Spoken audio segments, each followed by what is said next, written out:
Okay, for this week, we are going to be looking at Egypt. And needless to say, it's very difficult to get a in-depth perspective on Egypt in this class, this semester, um, because Egypt has a history, you know, over 5,000 years old, and to get any kind of depth would take an entire semester. So we're only doing a 1 week lesson. For this, I assigned Egyptian love poetry, and we'll talk about that in a few minutes. So if you note here on the PowerPoint, we want to look at the history of Egypt. Is going to go back to approximately 5000 BCE, which means before the Common Era, to 30 CE, which is the Common Era. Those terms replace BC or AD, which is not used in the social sciences. After which point, there's a very long history that they have. They become a province of Rome. And then after that, we have the Arab Muslims who conquered it.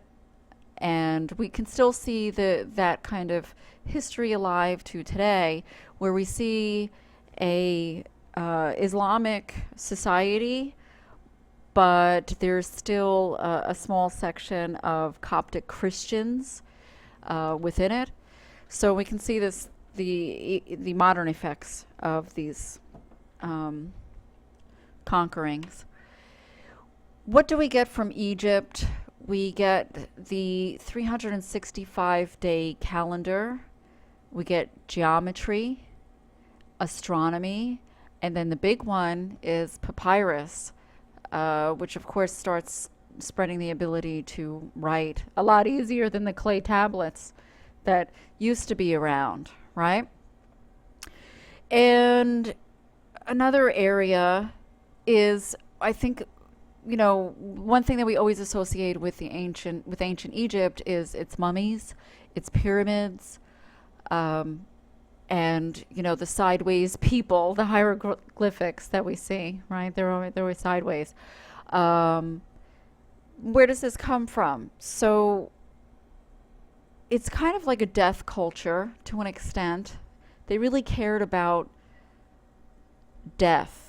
We can see that because of how they prepared their dead. Now, human societies prepare their dead in various different ways, but we really see an intense focus on the dead in the Egyptian society, mostly because it seems that to them, the afterlife was not a metaphoric place to go, but a real, genuine place where after you died here, you were living somewhere else in the afterlife, which is why we see that they were buried with so many of their treasures, animals they were buried with, because that's what you were going to be taking to the afterworld. And, such tombs and the pyramids, of course, allowed for a lot of grave robbing because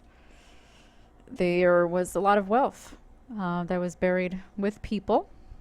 And if you ever saw the movie The Mummy, I guess about 10 years old now, or maybe even more, then you know that they were careful burials, and that before mummies were made, that various parts of their body were extracted and then put in canoptic jars that were also then buried with the total body. And if you go on the internet and you look at like how to make a mummy or something like that, you'll be able to find some of the interesting ways that the Egyptians mummified their dead. A few other things to look at.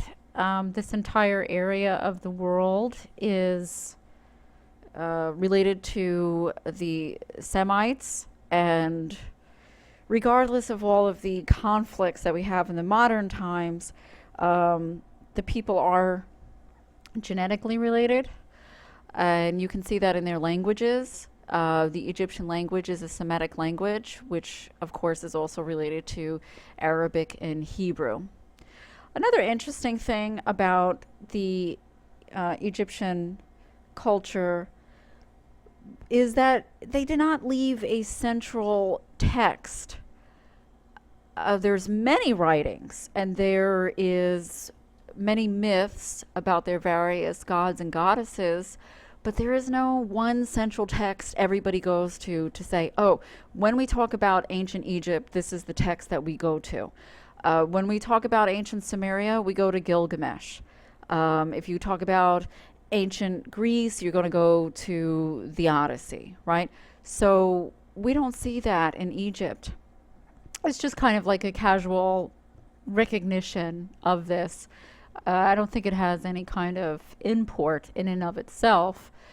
I personally like, and that's why I assigned it, the love poetry, because as opposed to these greater, grander epic tales that we're going to be reading this semester, the love poetry has survived, and it's poetry written by ordinary people. So we kind of get a glimpse of the ordinary person's perspective on love.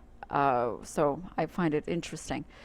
And why do we have it? Well, because this was a culture that prized being literate. And I also have something here on Blackboard, a warning from a father to a son that if he doesn't get his act together and get an education, he's going to wind up a washerman. So you can read that entire excerpt I have here in this learning module. They also have a lot of creation myths, and I did find a little video that I also put here in Blackboard on some of the creation myths. It's about 3 minutes long, and you might want to give that a little look through. Okay, let's talk a little bit closer about the love poetry. You're going to be reading several different poems.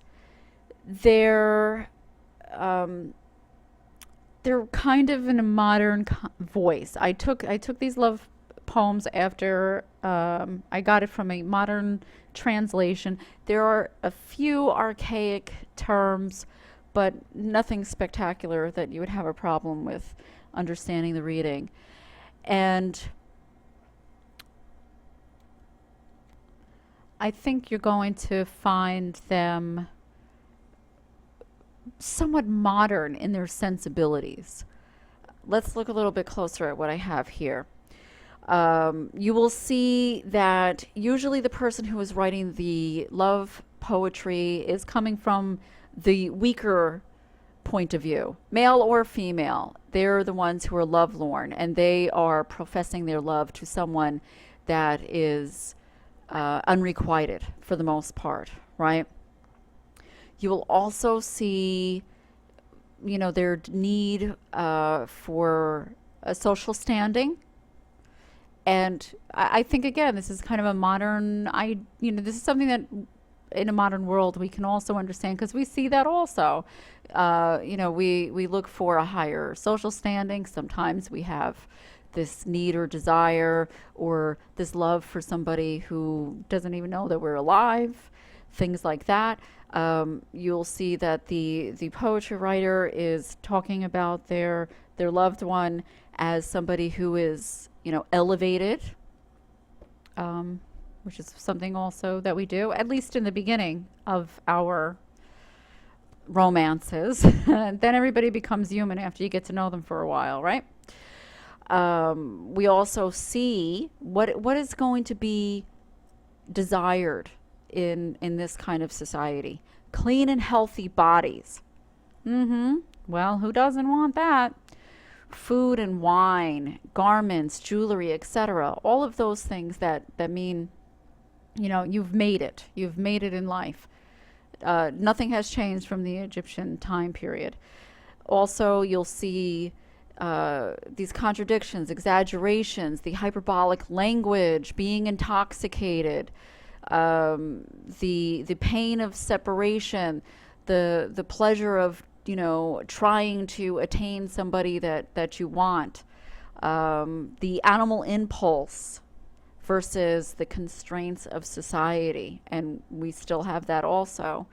And we also see the constructs of love, or how people are wearing different clothes, and, how that helps to form, this love attachment.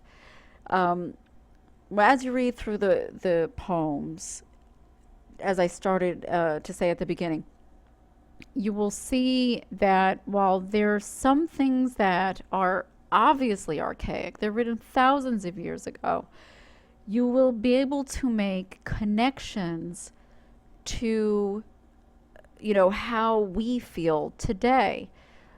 Just as I have stated earlier, you'll see that modern lyrics, they're going to make references to clothing, they're going to make references to animals, there's going to be virility, there's going to be, I have power, there's going to be the forlornness. All of these emotions, I dare say, have been with humans since truly the beginning of recorded time.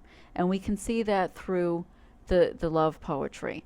So some of them, yes, you're going to say, this kind of sounds not modern at all. But I think a few of them you can see very close to, it could be a modern ideal to an extent, right? So enjoy reading the love poetry.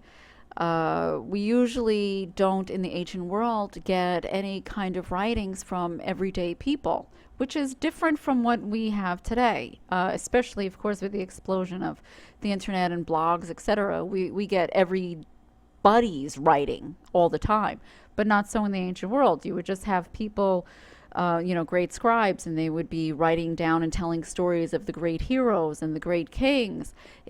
Nobody told stories of the everyday people. But of course, that was what the world was populated with, the everyday people. So in particular, I like looking at the Egyptian love poetry because it gives us a snapshot of the everyday person from the ancient world. So enjoy.